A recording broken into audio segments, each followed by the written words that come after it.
Hello, everyone. Welcome to the 2015 Coke 0400 at Daytona race review, where I recap what went down and answer probably some of the biggest questions leaving this weekend, and look forward to Kentucky and a whole lot more. And I have a feeling that, like last week's race review at Sonoma, which lasted for an hour, this one might actually end up being just as long, maybe even longer, but who knows? So where should I start, really? Because there is like literally just like so much that I could like talk about, and there was actually a lot of news that I think I am going to talk about that I actually forgot to put in my notes. So prepare for a lot of that. But I think first of all, I think that I should say that I think that this race is going to be talked about and remembered for a long time because not only of what went down, especially late in the race, which I'll get into that in just a second, but also just like leading up to the race. Like I mentioned last week about how this race is going to be um, NASCAR on NBC's return to broadcasting the second half of NASCAR's seasons.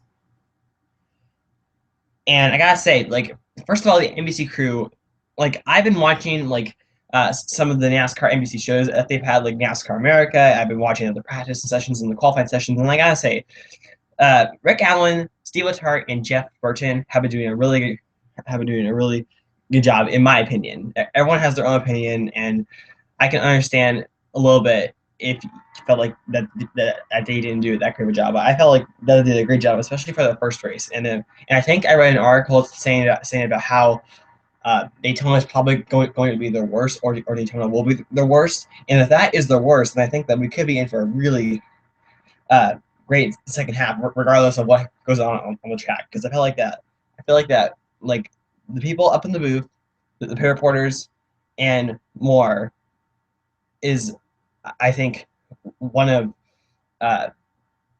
maybe, how can I put this here? Maybe one of the bigger factors, or what kind of makes a race a race. It kind of like adds something, and sometimes when he add that something, it could make it either good or bad. And I feel like that in the case of NBC, it's pretty good. I feel like that the crew itself, it's kind of just like a fresh perspective. And I also feel like that, especially in the sprint series race, I felt like that, especially Jeff Burton and Steve Letarte, they did a very good job at explaining things. I felt like that it came out really loud and clearly, and and when they explain things like how did this caution happen, or what's going to be like a pit strategy, it came out very clear, and I felt like I could actually understand it. It wasn't like he was just saying it, and I was just kind of like, wait, what did you say?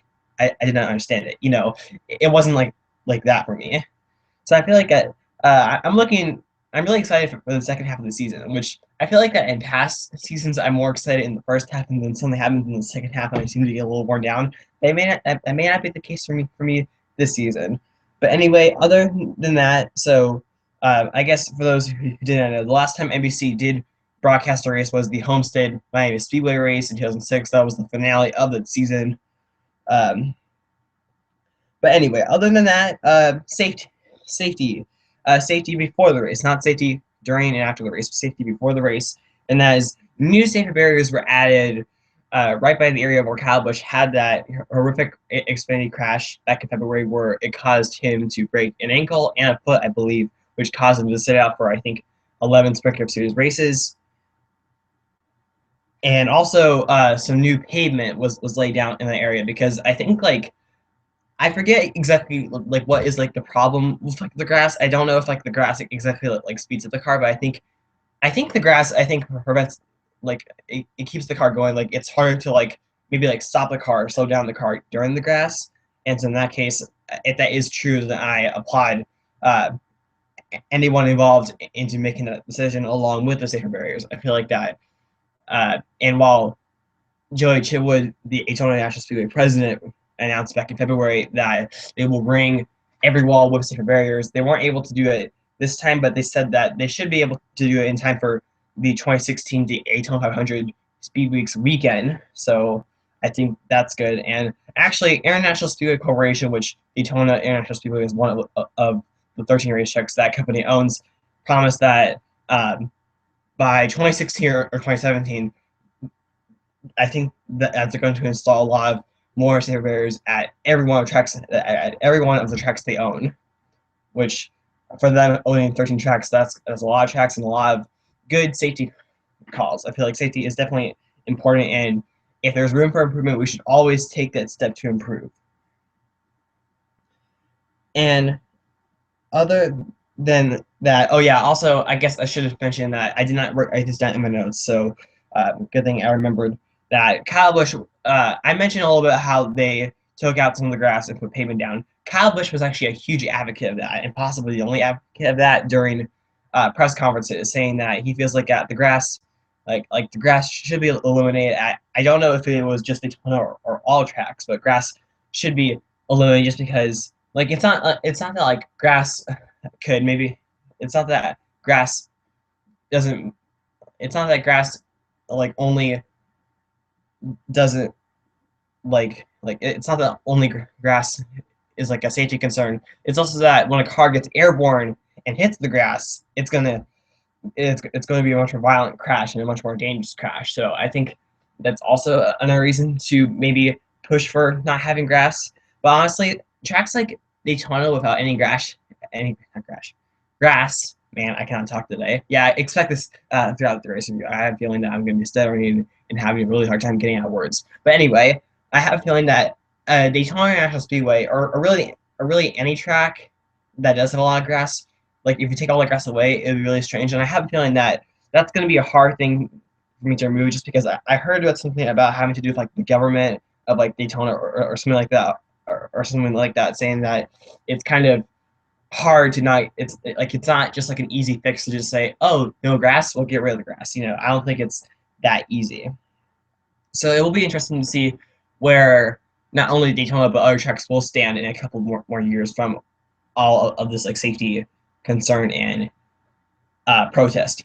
you know but anyway, moving on from that, this race is a wild card race, and while we did not get our wild card winner, we definitely saw a lot of drivers that were in the hunt to get their first career win of either their career or their season.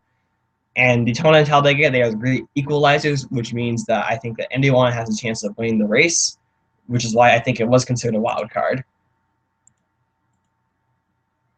And yeah, so I'll get that out of the way.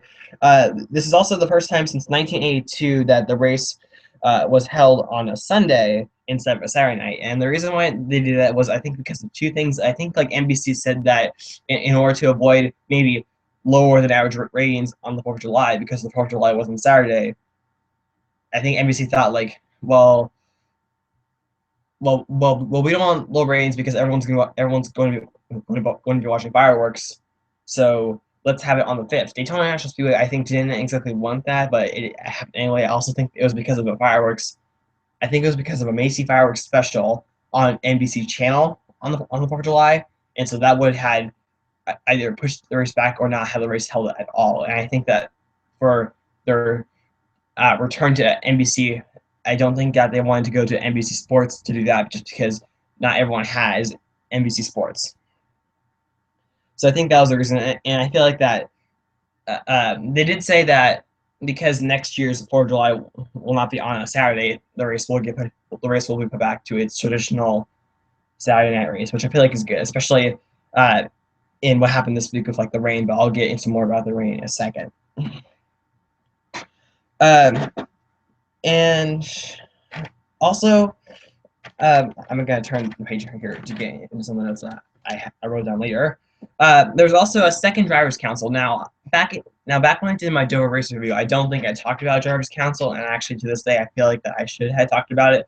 But the drivers' council is where I think a bunch of like drivers from all different sides, the legends to maybe the newer drivers, and I think maybe a couple of other people that are involved in NASCAR, like engineers, manufacturers. I don't exactly know everyone who does get involved, and then to talk with like NASCAR officials, like maybe like CEOs or competition directors about like multiple topics like safety, how can we make the racing better, etc. This time around, it kind of followed the same things about Dover, which, like I said, safety, how to make the racing better, etc. And I think probably one of the biggest topics was, I don't know who organized the drivers' council. Like, it was almost like last second to hear this news, for me at least. But I think that there was talk about how there are tire concerns heading to next week's race at Kentucky, and in case you don't know or if you don't remember, next week's race at Kentucky is trying a new rules package to see if the racing will be better, you know. And the thing is, that tire, which apparently is a softened tire, has not actually been tested with that rules package. So there's concerns that the tire could maybe create some trouble. Like example, like 2008 Brickyard 400, for example, where we had tire problems pretty often, and we had to pit like every like 10, 15 laps or so, if you can remember that race. So that was one of the concerns, and also there was talk about how we could actually see like more new rules packages, but not like the same but not like the same rules package for Kentucky at other tracks. It's actually a different rules package. I think it's a higher drag or slash additional downforce package at tracks like Michigan and Indy. Jeff Byrne talked a little bit about that, saying that those two tracks would be like the best two tracks to try that kind of package, which higher drag and additional downforce. I think like the spoilers will be taller. Uh, they would. I think that if we tried a higher downforce or additional drag package, I think that it would be more like the 2013 or 2014 rules package. I think a little bit, but we'll just have to see. And also, the rules package for Kentucky in the tire for Kentucky might also be the same for Darlington, which recently they had a tire in rules package test there, and it was mainly positive, and I have a feeling that it will be used at Kentucky. I don't know about if the higher drag and additional downforce package will be used at Michigan or Indy, just because this is kind of like a little bit like, it's kind of surprising to hear that news, at least for me, especially when Indianapolis and Michigan are not that too far. I think Indianapolis is later this month, like towards the end of July, and Michigan is, I think, a week or two after that. I can't exactly remember. Also in this race, so now going to more of the what went down during the weekend. Because of the Daytona Rising construction, they actually had to remove like the sprint tower and a whole bunch of grandstands. So because of that, the spotters are not in their usual spot, which is on top of the suites. You know, they were a little left to where the suites were. And the thing is, it was also lower. So because of that, there were some spotters saying that they cannot exactly see the whole entire racetrack. And maybe that was the cause in the Xfinity and Sprint Cup Series races that led to some of the horrifying events. Maybe, I'm not exactly sure, but I think that was just something to point out. But anyway, also back to this weekend.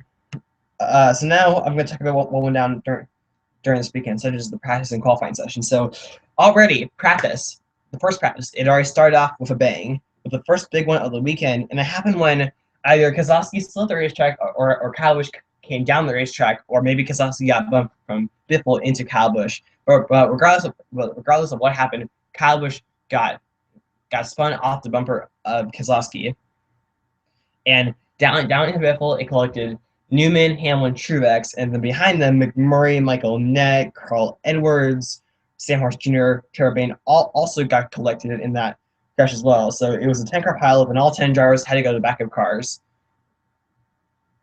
But out of those backup cars, I think only the 16 was the one that had to go to the rear of the field. I don't exactly know why. Maybe they made some additional changes after Friday. And to me, I kind of felt like that was something that I was watching that practice session. I was watching that practice session live, and honestly, I did not expect that. Just because like we've seen practice crashes before, and we've seen qualifying crashes before, but it feels like just because it's just practice, no matter how many times it happens, I'm still always surprised when that does happen. Maybe it's not like that for other people, but it's like that for me. But so Dale Earnhardt Jr. won the first practice, and that'll be a huge payoff later, which I'll get into that. And Danica Patrick was the fastest in the second and final practice. And the reason why Dale Earnhardt Jr. winning the first practice was important was because the next day, Saturday night, extreme weather caused qualifying to be canceled, and because of that, because of the rules, it is decided by where you were in the first practice. So because of that, Dale Earnhardt Jr. won the pole and in the top 10, and to round off the top 10 in the first practice and the qualifying was Austin Dillon, Clint Bowyer, Paul Menard, Terabane, David Gilliland, AJ Allmendinger, David Reagan, McMurray, and Kane. So that that would be your top 10 starting positions. And I think that I probably should get this out of the way, because this is the first time this season that qualifying has been canceled. I believe it caused Michael McDowell and Ryan Blaney to not make the show because in their cases they needed to make the show, they couldn't make the show if it got rained out because they had made less starts than say Jed Burton and Brendan Gaughan. So that's why they had to make it out, and because they had made less starts or less qualifying attempts, that's why they were out. And I feel like to me that was kind of sad for me to see that happen, especially Ryan Blaney, because I feel like that honestly, Ryan Blaney and Michael McDowell would have been bigger factors in drivers that could actually win the race than Brendan Gaughan and Jet Burton. But that's just my opinion, and that's why that's why it was kind of sad to see them go. But other than that, the last thing I need to talk about is the rain. Honestly, I gotta say, from the moment they started airing the race to the moment the race ended, my emotions just went from like high to low, and they were just scrambled all over the place. From, like I said, from the moment it was like 7 p.m. Eastern time, which was what time the broadcast started, like the countdown to green. And I gotta say, I was really frustrated, and I actually thought that they were not gonna be able to get that race in. I did not, and because of that, I was surprised. But honestly, like, this is the second year in a row that we've had rain at Daytona. Last year we had rain that not only delayed the race but also shortened the race, and we also had rain that delayed the 2010 Coke 0400. And it feels like that at this point it feels like that in the past few years, it feels like that like rain has been getting in the way more often. I don't actually know this because I have not checked any statistics or looked back at the history, but it just seems like that it feels like that not only at just Daytona, but at other tracks. And it feels like that with July being one of its best months, like, to me, they're not going to NASCAR is probably not going to change the 4th of July event at Daytona to another day because it's just tradition. I mean, I think it's always been on the 4th of July weekend. And while rain does not hit the track most of the time on this weekend, it has been in recent years, which makes me think that maybe it is time for a change. But the thing is also, if you're thinking about from a marketing, if you're thinking about from maybe a little bit more of a marketing perspective, your race is on Sunday night.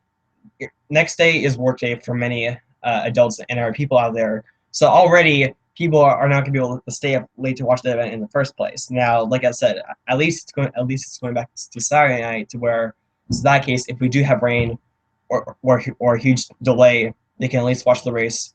They can stay up longer to watch that race, or if the race gets postponed to Sunday, they can still stay up and watch that race just because Sunday is many people's day off from work day, So, but the thing is, so already having the race on Sunday night was already a big problem anyway. That was going to cause some huge falls, but also having the race delayed a little bit, and then having the race start at, what was it, 11:42 2 p.m. Eastern time, and then having the race end at 2:41 a.m. Eastern time the next day. That's going to create some huge falls, and I feel like that maybe at some point, if this keeps happening, then some change is going to have to be made to the scheduling, because it wasn't exactly like the best scheduling. It was kind of, to me, a little bit of a poor planning, unfortunately. But anyway, like I said, at least it's going back to Saturday night, and now we have that out of the way. And now let's talk about the race.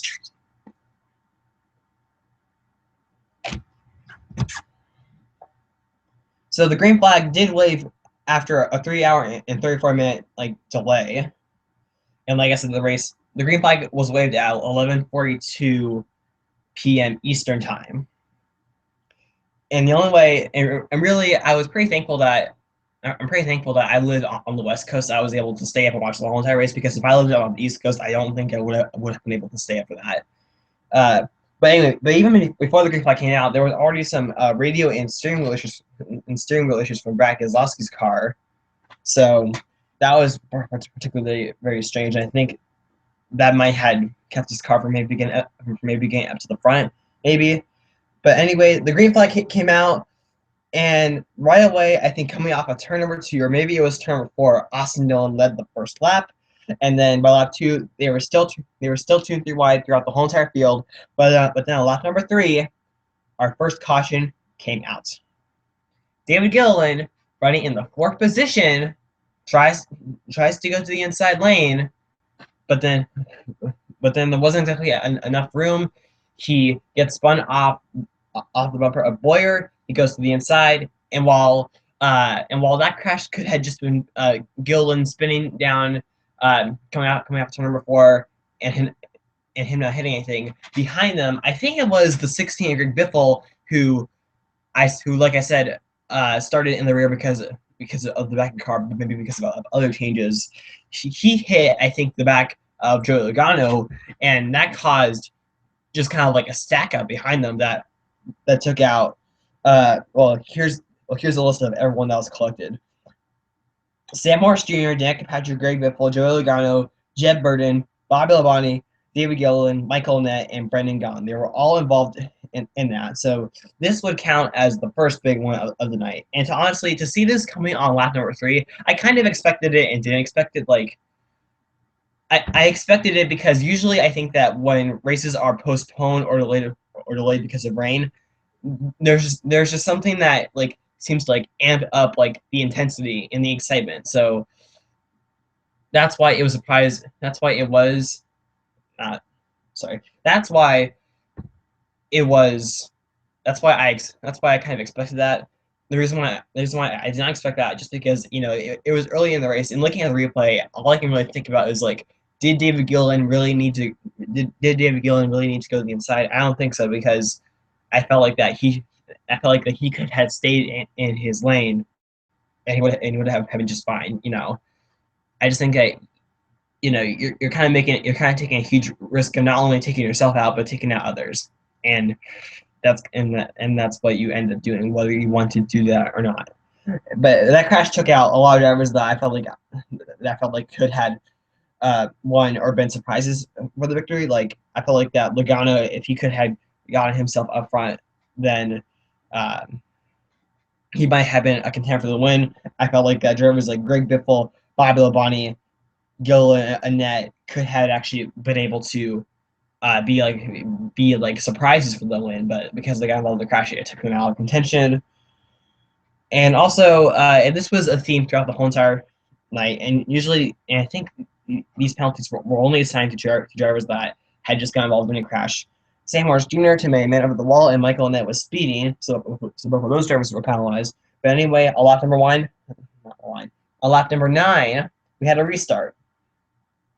Lap number 10, so Dale Jr. was able to get the lead. I think he got the lead back from Austin Dillon before the first caution came out, so that's why he was still leading. And well, actually, here in my notes, it actually says that Dale Jr. actually got the lead with help with a push from Kane.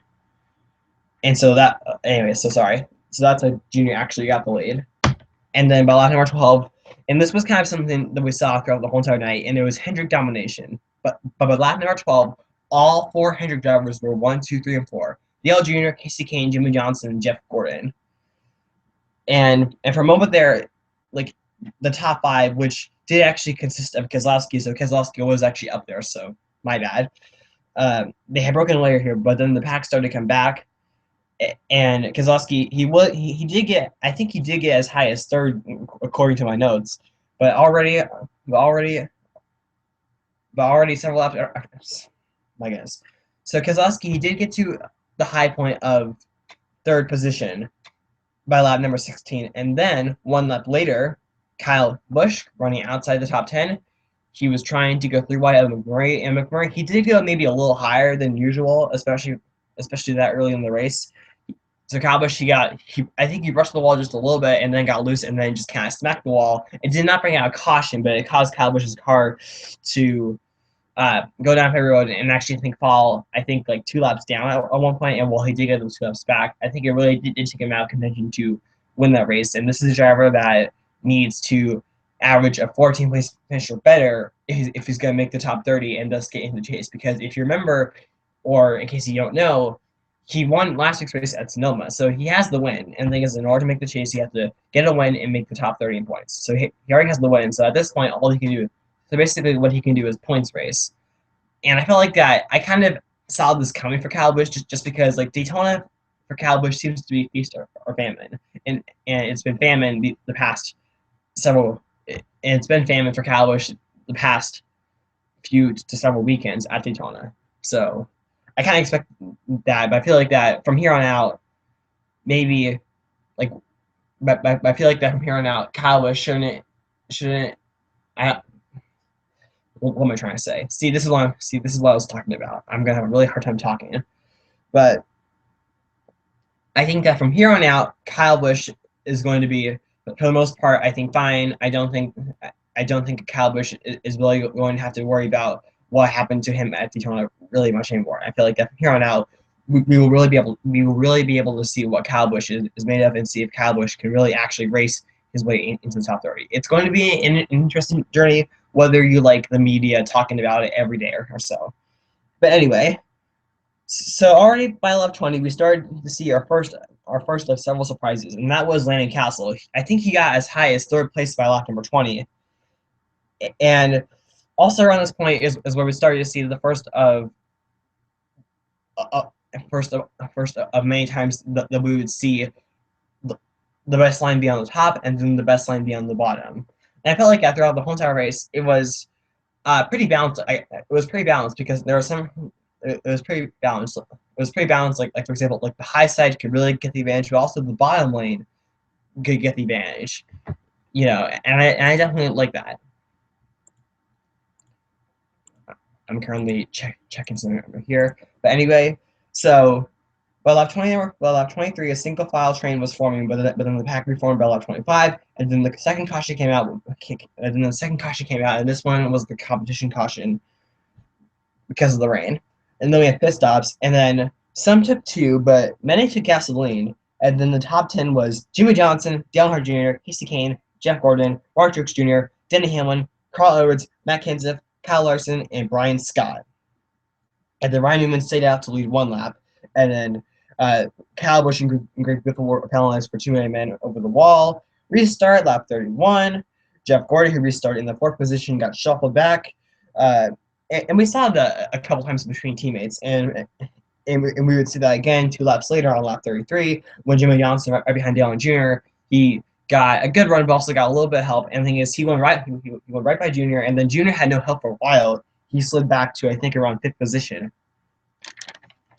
But the thing is, because Johnson had no teammates, this kind of opened the door to see a couple of Gibbs drivers, Hamlin and Matt Kenseth, all of a sudden right there challenging for Jimmy, and they actually tried to work together. And I think that at some point it did work, but it wasn't exactly as effective, especially since Hamlin would lose all of his teammates later in the race. But anyway, a couple more surprises were in the race. Brian Scott, who dominated the Xfinity race, but kind of made not a very smart move. Brian Scott had made his way into the top 5, and then Kyle Larson was in the top 10 by lap 36.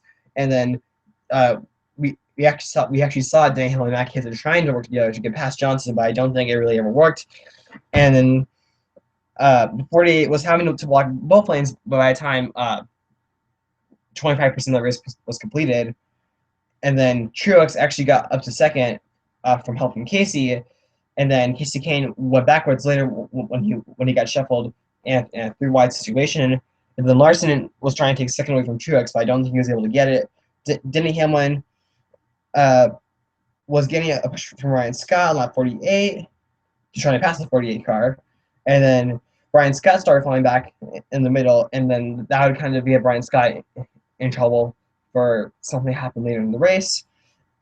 And then by lap 52, it was also mentioned that Jimmy Johnson and Mark Truex Jr. were the only 2 drivers that had no fresh right side tires. And if we had stayed green a little bit more longer, we actually would have seen a cycle of green flag pit stops. But that was something we never ever got to see. And one of the reasons why is because of the 3rd caution of the night. And that's when Carl Edwards running in 13th position got loose all by himself. He had no contact. It was not like a driver was on his corner panel and not causing him to get loose. It was just all by himself, got loose and hit the inside wall, but not hard. He kind of like it was kind of like a cross between like he smacked the wall and like kissed the wall, with the back end.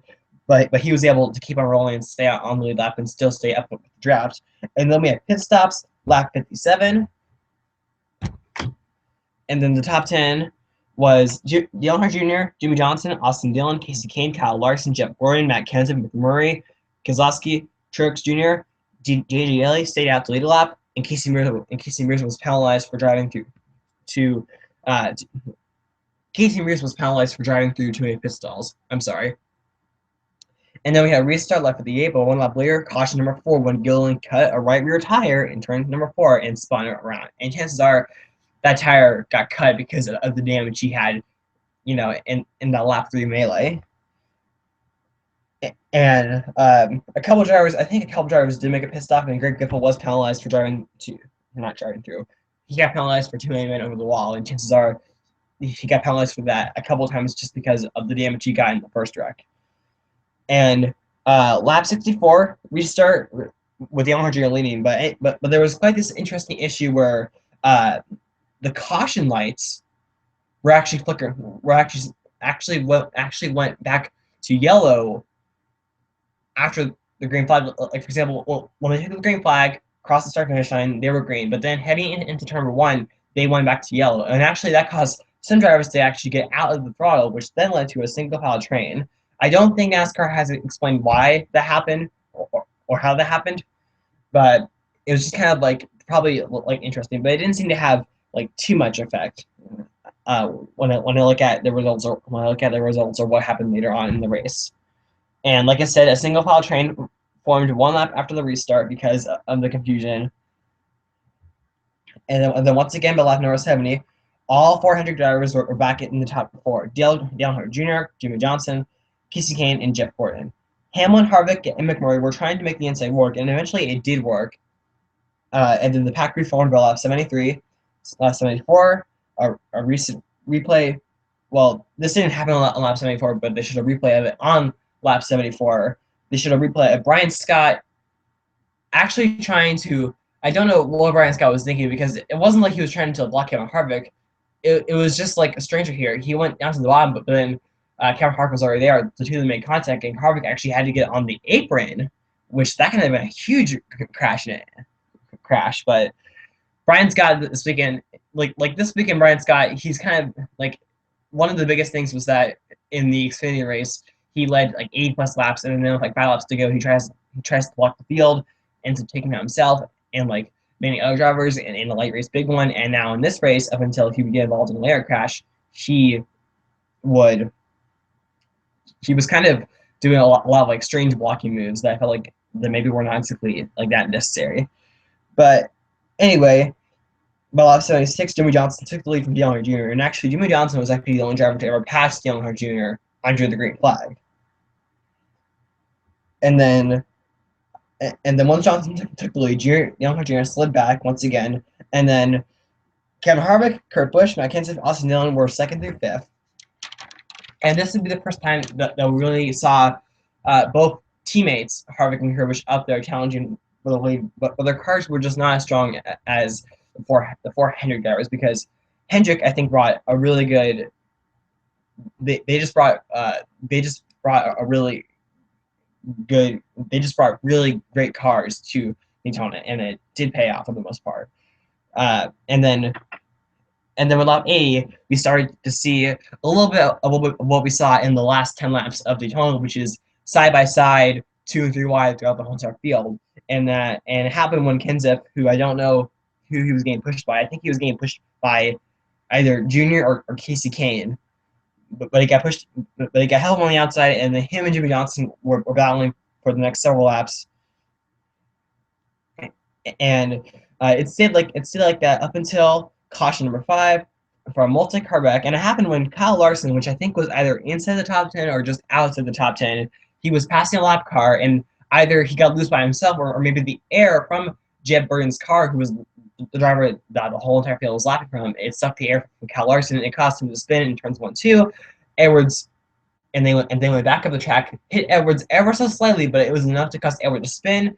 Ricky Stenhouse Jr. spun trying to avoid it, and then the biggest hit or biggest collision was when Carl Edwards went from the bottom to the top, and then Brian Scott went completely under him. And I gotta say, Carl Edwards' interview after their wreck was pretty hilarious. I think he said something like, "Well, Brian Scott, he wanted to see underneath my Camry." You know, it was something like that. But it's one of the reasons why I love Carl Edwards is how he's still able to find a way to put a smile on his face and kind of like make us laugh after something like a crash. But I hope that at some point Carl Edwards can have some like magic goes away at restricted weight racetracks, because he's just had some pretty like not really that great restricted weight races, especially his 2009 Aaron's 499 flip into the fence, which I'll get into the fence later.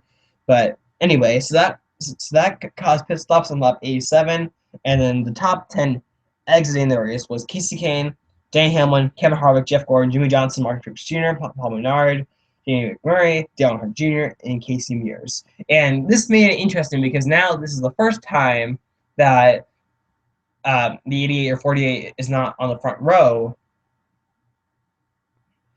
And then by lap 93, we had a restart with Casey Kane leading, and then heading onto the backstretch, Casey Mears fell way off the pace, and then they said later that it was an electrical issue, but thankfully they were able to recover from that.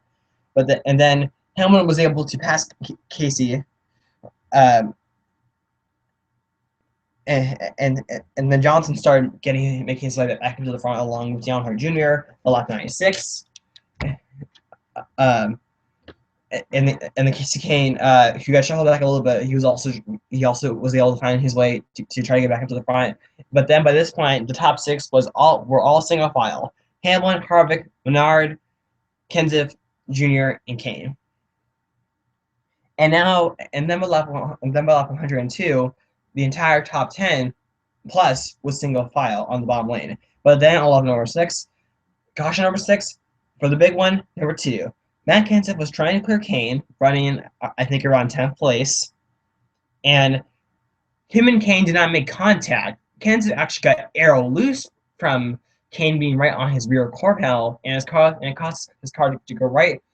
It caused his car to spin, and then his car, and then Kane got collected, and then the two of them just went right back in front of the whole entire field. Well, not the whole entire field, but I think you get the picture. From there on, it's history, and then everyone that was involved was McMurray, Keselowski, Kane, Bain, Sam Morris Jr., Matt Kenseth, Joe Logano, Kyle Larson, Eric Almirola, last season's winner, and Mark Truex Jr. This crash would actually cause some drivers to take a pretty big hit in the point standings, especially Eric Almirola. He's now not inside the chase grid if the chase were to start right now. And I think that crash was a good example about how it's not exactly like a wild card event that could cause someone to get his first career win. It's also a race that could cause you to fall out of the top 16 points, you know. But anyway, pit stops, lap 112, and actually just before this, Dale Earnhardt Jr. was actually able to make a pretty impressive pass to take the lead from Casey Kane, who was the leader at the time, I believe. And we had pit stops, and then the top 10 exiting the pits were Dale Earnhardt Jr., Jimmy Johnson, Menard, Kurt Busch, Jeff Gordon, Landon Castle, Tony Stewart, Kevin Harvick, Austin Dillon, and Denny Hamlin. And Landon Castle and Tony Stewart, I gotta say, they actually just barely escaped that crash if you go back and watch the replay. And by lap 114, the top 5 stayed out. Just to kind of, I think they all had the same line to lead a lap, but only one driver was able to lead a lap, and that was Brad Moffitt. And then Jamie McMurray was penalized for too many men over the wall, but remember, he was involved in that crash, so chances are it was to repair damage. And then we had a restart on lap 115, and Dale Earnhardt Jr. led, and Dale Earnhardt Jr. was able to lead, but then Jimmy Johnson got the lead 1 lap later, and then Jr. got the lead back on lap 117. And then Trey Bain, who, remember, got some, like, it wasn't a whole lot of damage. It was actually some very minor damage, but he was able to still be able to be in contention for the race. And now he was leading at third lane, trying to make it 3 wide, and I think it almost worked. I think it got him into the fourth position, and also Menard was able to get his way up into the third position by lap 120, 40 laps to go, and then by lap 121, Jimmy Johnson was trying to get to the inside of Dale Jr. entering turn 1, and while he got up alongside of him, Dale, he was not able to. Well, he was not able to. He had no help. Johnson had no help. He was like the only driver on the inside, and at that point in the race, there were like 10 plus drivers on the high side, and that's what caused Johnson to slide back. And so that was kind of it was probably Johnson's probably most interesting move that he made all day.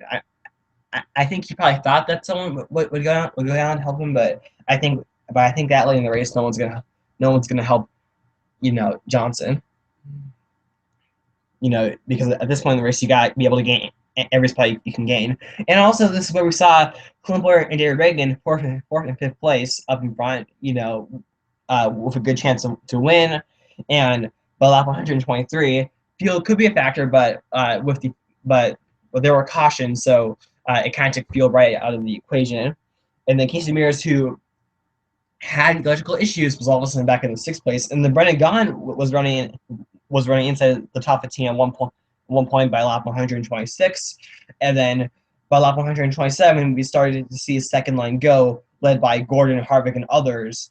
But then caution number 7 on lap 128, Danica Patrick running all by herself, who had received damage in that very first crash back on lap number 3, cut the tire, hits the turn 2 wall pretty hard, I gotta say. And all I really have to say is that at some point things will go her way at these super speedways. But anyway, while at 129, some drivers did make pit stops. I think most notably or most memorable, Tony Stewart. And then while at 131, Dale Jr. was able to clinch most lap sled, and this was under caution. By lap 133, we had the restart as Bain just pushed Dale Jr. out to the lead. And this is the point where I felt like we started to see more and more 3 wide. And the first taker to make it 3 wide was David Reagan, who tried to go to the inside of I think it was Bain, but got no help. And he was 5th at the time. Yeah, and that caused him to start losing spots. And then by lap 135, the top 5 was currently Dale Jr., Menard, Boyer, Casey Mears, and Sam Horse Jr. So in this top 5, you have 1 winner and you have 4 non-winners this season. And at this point in the race, it did look like that we could have a new winner, but Dale Jr.'s car, he was just too strong. His performance last night reminded me of his performance in the 2001 Coke 0 which at that point it was called the Pepsi 400, and I'm sure a lot of fans can remember that night. And by lap 140, Trevor, Bain, Johnson, and Gordon were trying to make a bomb lane work, and I think it actually did end up working, because by lap 142, Junior actually had to end up blocking both lines, and then by lap 143, Junior went to the bottom and stayed there, which then caused Bain and Menard and a couple of drivers to go to the outside just hanging, and then by lap 146, the top 3 were Hendrick drivers: Junior, Johnson, Gordon, and then by lap 147.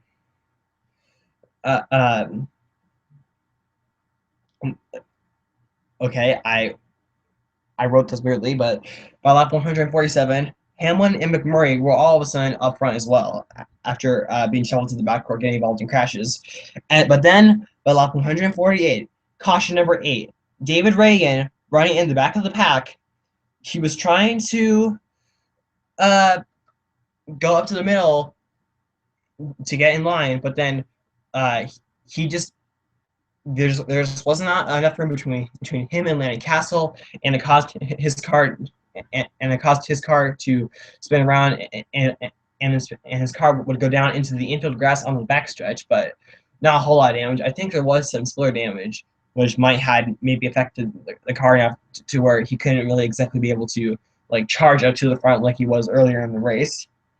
And then we had a restart, lap 152, And then Dale Earnhardt Jr., he was constantly changing lanes at this point. He was going from the bottom to the top, every half lap or even quarter lap, trying to defend Johnson, Hamlin, and others. But then 2 laps later, lap 155, caution number 9, Sam Horse Jr. tries to block Jamie McMurray, but spins himself out, and he goes into the backstretch, and he actually catches some huge air here. I think going through the grass or that transition between grass and pavement, which is part of the road course on the backstretch. And if you look at a map at Daytona, you'll know what I'm talking about.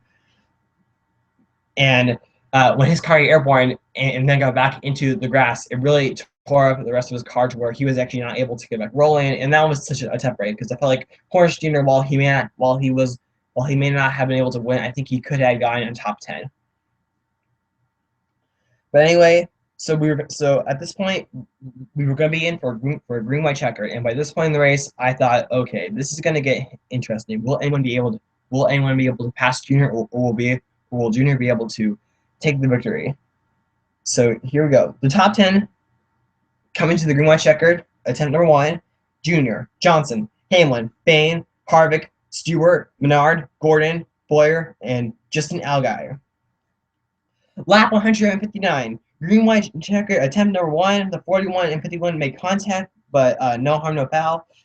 And by the time they took the white flag, Dale Earnhardt Jr., he was constantly blocking both lanes every other second, it felt like. And then coming off of the final corner, it looked like Hamlin and Harvick, they could have worked together, but it just didn't really work. Junior, who just had a strong car and really knows how to be the leader in this type of situation, was able to block everyone. Coming off a turn number 4, Dale Earnhardt Jr. takes the checker flag, but wait, then all of a sudden things get really bad. A nightmare strikes the track because as they cross the start-finish line, if I take a look at the replay, which I'm actually going to do right now. So this might actually take a second.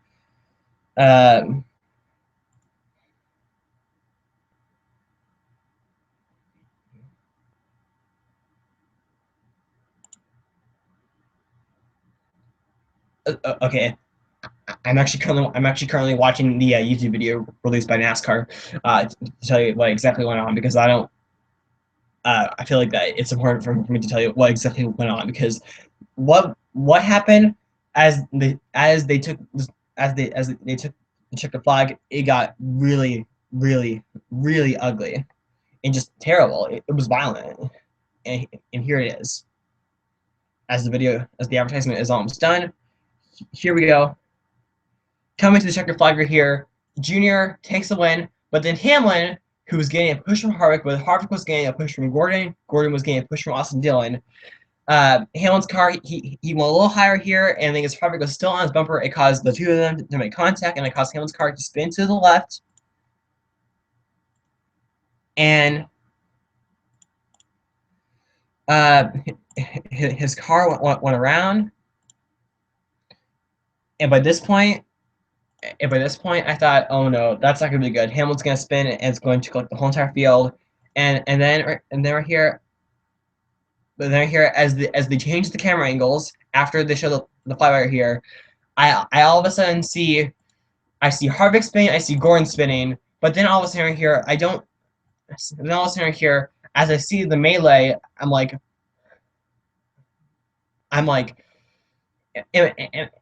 in my head, I'm like, that's the whole field.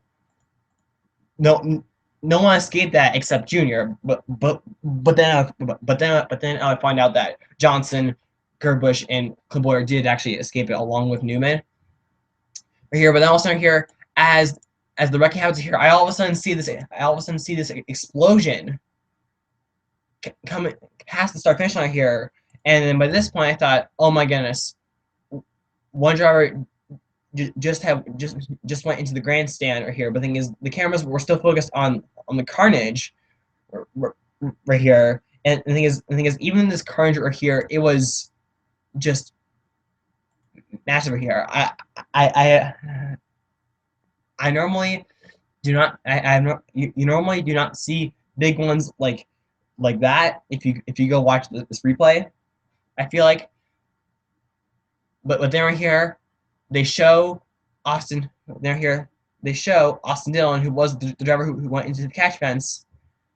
But the thing is, when I see his car here, I immediately, like, as it was happening live, I said something like, a car just went into the grandstand, not to the grandstand, but I meant to say like the catch fence are here. But then all of a sudden here, I see just just a little right to the exit of pit road here. I see the 3 car here, and I just like stopping here because right here they pan the camera angle to where they show the what would be the left side of Austin Dillon's car here, and I see I didn't know I for some reason I wasn't really paying that much attention to the picker members of Dale Earnhardt Jr. and Casey Mears' picker here, but they checked Austin Dillon's car, and right here all I can really think about here is that something bad just really happened, and it was a lot more worse than what did happen right here.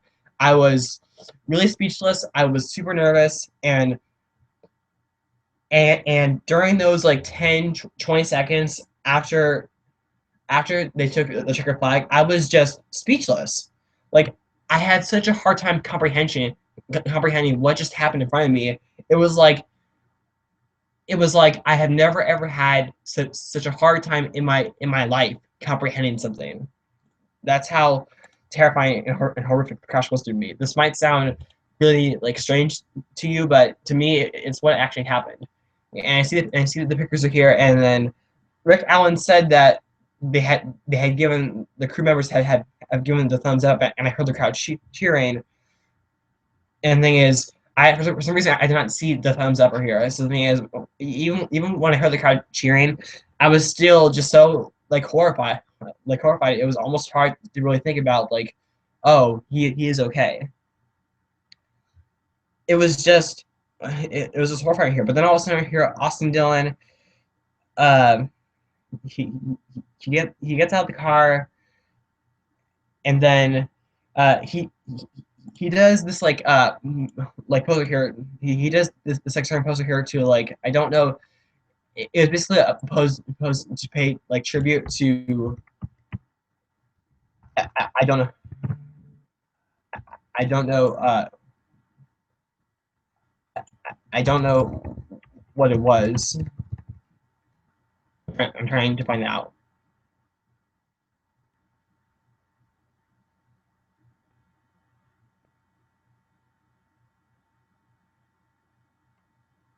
Well, it looks like that I cannot find like things like the pose that he did was supposed to like honor or tribute to like someone. I don't exactly know who it was, but I'm sure that you can go you can look around and you'll be able to find it right here. But I'll get to here. And the thing is, Austin Dillon's car, it got airborne when Hamlin's car went back up on the racetrack here, and Austin Dillon's like front end hit the front end of Danny Hamlin's car. It caused his car to go airborne. The thing is, at this point, they're going 100 miles per hour. They're going over maybe 109 miles per hour. They're going over maybe 100. I think they're going over 195 miles per hour. And things Austin Dillon, he's getting a shove from Clint Bowyer here. And once his car goes airborne, it's actually Clint Bowyer's car that actually carries him in the air along with the rigger here. The thing is, once he hits this catch fence here, it's like his car comes to a complete stop. It's like his car went from like 180 miles per hour to like 0 in like you know in like a second right here. And to me, in the past, when I think about like Bobby Allison or Carl Edwards or Kyle Larson's crashes into the grandstand, when they hit the grandstand, they like the thing is like obviously they went into that grandstand pretty hard, but it was like but it was like there was like enough like energy to keep the car still like moving even in the air, and it would still be spinning and sliding as they got back onto the racetrack here. But that wasn't the case. Austin's car, it came to like a complete stop, and I had not some would say that I have not been watching NASCAR for very long. I've been watching NASCAR ever since 2007, and even though I've seen many clips on YouTube of some really serious crashes. I have really never ever seen anything like that. I think this crash, I think Austin Dillon's crash into the grandstand, the car, the impact, etc. I think it's going to be looked at as one of the scariest, most violent, worst crashes ever in NASCAR. Period. That's all. That's all I gotta say about that. If for some reason, if that does not, if for some reason if that does not, or if you don't consider that to be that scary or violent or really bad of a crash, I don't know where your brain currently is. Just because, like every time, like the thing is the thing is even after the race was over, I looked at the replay over and over and over again. The thing is, I could not help but just be so like terrified and still so like scared. Like, well, now one day later, I'm not exactly like that scared. But the thing is, I'm still just in like awe looking at that car and the impact and just everything. Is just like, okay, yeah, it's really all I have to say. But and the thing is, Austin Dillon's car, it did. There was debris that went into the grandstand, and um, and I have her here. I got this off of the CNN article. 13 spectators were medically evaluated. Eight eight decided to not take treatment.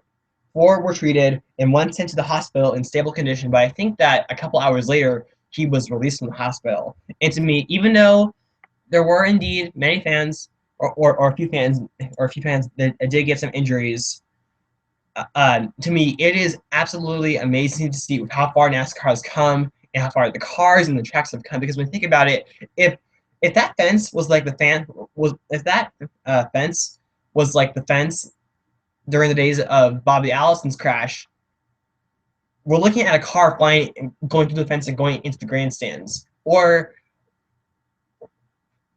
the thing is, the thing is, if the fence was more like the fence that was during the days of Carl Edwards, the car could actually go over the car could actually go over the grand, not over the grandstands, over the catch fence, because after Carl Edwards flipped, they actually ended up raising the fence height at both Daytona and Talladega, I believe, or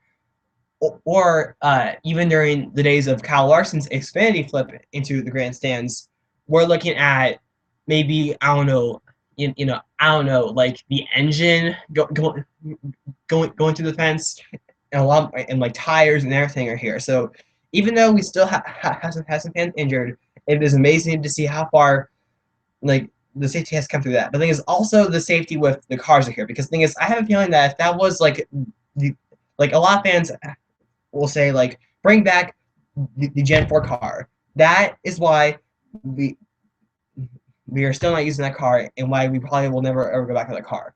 The Generation 6 car did possibly saved Austin Dillon's life.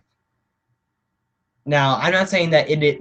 Now, I'm not trying to say that it would have been guaranteed that Austin Dillon would have been dead if they were using the Gen 4 car. I'm just trying to say that chances are the chances for like bigger, more severe injuries, not only between Austin Dillon's car, but maybe also like the fans, it could have been a lot more bad. So, and just I could probably find more things to talk about when it comes to safety, but just I applied NASCAR, Daytona, and just everyone involved into making things really safe. So thank you. So thank you for that, and I hope they can continue to make safety improvements to everywhere, because obviously there are some things that should be learned here. Like for example, right here, like the catch fence did its job into you know into keeping the car out into keeping the car from going into the grandstands.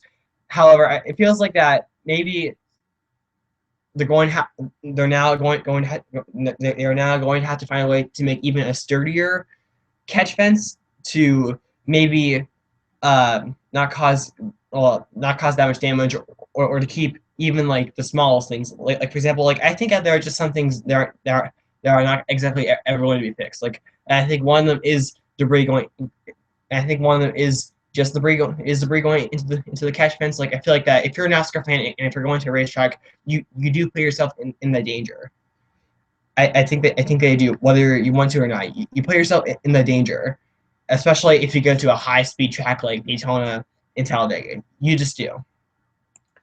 But hopefully, maybe they can find a way. They can find a way to make changes to the catch fence. And I feel like that, like a couple of drivers, I think spoke out about the racing, like not exactly like the impact, but more about like the racing. Like I think it was like Ryan Newman who's very outspoken, and I think he said something like NASCAR got what they wanted: unsafe racing, injured fans, etc., etc. I hope NASCAR does not listen or care about safety. Which honestly, like Newman has probably been one of the biggest advocates out of the current roster of drivers we have today about super speedways. He, he even said something about after his 2009 Talladega flip in the fall, saying that Talladega should be an exhibition race, and then host like other events, or turn the speedway into something else, something like that. And he actually got fined for saying that, which I don't know, which I actually did not know at the time. So I feel like that, however, like you could slow the cars like 10, 15, or even 50 miles per hour, and yet cars and yet that still probably would have happened. There is a way. I think that there is a way to prevent cars from getting airborne if they're spinning all by themselves, you know. But however, I don't think there's a way to prevent cars from getting airborne from hitting other cars. I think it's just something that's going to continue to happen. It's always happened at all different types of racetracks, not just the super speedways of Daytona and Talladega. So I think, to me, that is unfixable to me. And I've read many different reviews about what can be done, and I feel like that I don't have exactly enough time to go over it, but I don't really know. I don't really know what else can really be said. I feel like that if NASCAR like did get rid of get rid of the pack racing, and then NASCAR loses a whole. NASCAR is going to lose a lot of fans. Like, to me, like NASCAR fans want to see is they want to see that fast. Bumper, but I think most NASCAR fans want to see that fast bumper to bumper tight racing. I think that's what most NASCAR fans want to see. And to me, by removing the restrictor plates, or changing other things, you take that away. You kind of, I don't, I don't, I don't know. You kind of ruin what most NASCAR fans love, and that is what is going to cause more NASCAR fans to leave in droves. That's all I really got to say with that. But I have a feeling that NASCAR probably will make some changes, either to they might make changes to their cars. They might make changes to their engine package. However, I feel like I don't think a NASCAR should be like overthinking this in any way, shape, or form. So that's my advice to NASCAR. And oh yeah, oh yeah, we had a winner. Dale Earnhardt Jr. crossed the start finish line at 2:41 in the morning, and this is his 25th career win, his second of the season, his fourth Daytona win, but it is his second win in the 4th of July race. If you remember, his first 4th of July win was back in the 2001 4th of July race, which and here's actually a very interesting fact. When NBC started to recap the second half of the season, its first year was 2001, and its first race was that 4th of July Daytona race. Dale Earnhardt Jr. wins. Now, all these years later, NBC returns to NASCAR for to recap the second half of the season, and Dale Earnhardt Jr. wins that race. So, kind of an interesting coincidence, I gotta say. And I feel like that actually Dale Earnhardt Jr.'s win actually propelled him from 5th place in points to 2nd place in points. So he's now the second place man in points. And honestly, compared to Harvick, Johnson, and Truex, I kind of feel like that he's not really exactly been talked about a whole lot this season. I feel like when it comes to a driver that could be a huge factor in this chase or even championship. But Dale Earnhardt Jr. He's definitely getting it done. And how much of a factor could Dale Earnhardt Jr. be in a chase? Well, if you would have asked me this before this weekend, I would have said, chances are, I think I see maybe a top 12 or 8 potential of him. But now with him second place in points, it makes me think that he could actually be a driver that could be in our Final Four. I now can actually see that, and so I think that it will be interesting to see how well Dale Jr. will do once we do get into the chase. But anyway, now let's shift our focus to next week's race at Kentucky. So Kentucky is still our newest track that the Spectrum Series goes to, with the inaugural race back in 2011. I think it's widely known for its huge bumps and bumpy surface, but also this track is going to be really famous for the new rules package that I've been talking about the past few race reviews. I think this rules package, it could, to me, either this rules to me. Here's the thing though. I either see this rules package making it better or worse. I don't think we are going to see the same result, and I hope that it can make the racing better at Kentucky. And I feel like that if it comes off as a success, especially a big success, we might actually see this used in the chase. Now, NASCAR did say that they have no plans to use it in chase races, but who knows? There are 5 mile and a half in the chase, 1.5 mile tracks that do host a chase race. So if the results are really good at Kentucky, we could see them be used at Chicagoland, Texas, Charlotte, you name it. And as far as the driver, as far as the driver that we could see go over lane, when you look at the 4 races are here, the top 5, not the top 5, the top 10 drivers with the best average finish are Kyle Busch, Kenseth, Johnson, Gordon, Kane, Keselowski, Harvick, Kurt Busch, Logano, and Dale Earnhardt Jr. I think that, so the thing is, in the 4 races, we've had 3 different winners: Kyle Busch, Matt Kenseth, and Brad Keselowski. So this could easily be a weekend where it could be Gibbs versus Penske, or this would be the weekend where Hendrick can step up their game from the past and get their first career win at Kentucky.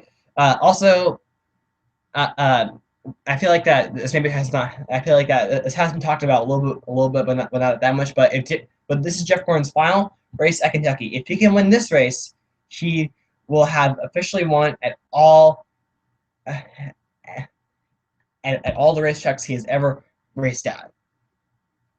So Jeff Gordon, he can make history, and he's not actually that bad of a pick. He has the 4th best average finish, 1 top 5, but all of his finishes have been top 10. So maybe this is the week. So maybe this is the week where Jeff Gordon can get done, and maybe with this rules package, because I have a feeling that any race that they use a different rules package than what we've been using so far, it might actually bring out new contenders, and I feel like that this could actually work in Jeff Gordon's favor or any other driver's favor that has not had that great of a season. So who knows? But anyway, I hope you all enjoy this race review. I have no idea how long this has been. Chances are over an hour. And I just want to thank you all for watching. Be sure to rate, comment, subscribe, and bye.